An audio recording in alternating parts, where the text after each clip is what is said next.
Героем нашей истории является бабушка по имени Тамара Андреевна. Она была обычной жительницей деревни, но в ее сердце горела огромная любовь и забота о внучке, которую она воспитывала одна. Родители девочки, ее дочка и ее муж погибли в страшной автокатастрофе, оставив девочку под опеку бабушки. Тамара Андреевна была сильной женщиной, которая несла на своих плечах всю ответственность за воспитание маленькой девочки. Однажды в деревню приехали неизвестные люди. Они требовали от бабушки денег, утверждая, что ее погибшая дочь задолжала им крупную сумму. Старушка, не имея никаких доказательств и не веря этим людям, отказалась отдавать им деньги. В ответ на отказ эти люди начали ее оскорблять, толкая и избивая руками и ногами. Невинная старушка страдала от боли, но не сдавалась. Она была готова постоять за свою честь и достоинство. Все это наблюдала внучка бабушки, маленькая девочка, которая смотрела на происходящее с испугом и слезами на глазах. Такое насилие и жестокость были для нее чем-то совершенно непонятным. Она хотела помочь своей любимой бабушке, но была слишком маленькая и бессильна перед этими жестокими людьми.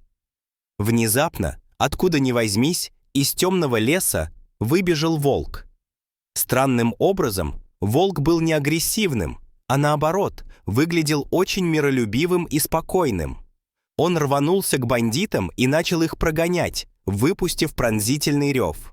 Люди испугались и попытались убежать, оставив свои злобные намерения. Волк же, казалось, был посланным небом, чтобы защитить бабушку и ее внучку. Тамара Андреевна смотрела на происходящее с изумлением. Она не ожидала такого поворота событий, но при этом чувствовала, что волк пришел, чтобы помочь им. Он спас их от опасности и обеспечил им безопасность. В глазах бабушки было благодарное чувство и надежда на лучшее будущее. После этого инцидента жизнь в деревне вернулась в свои привычные русла.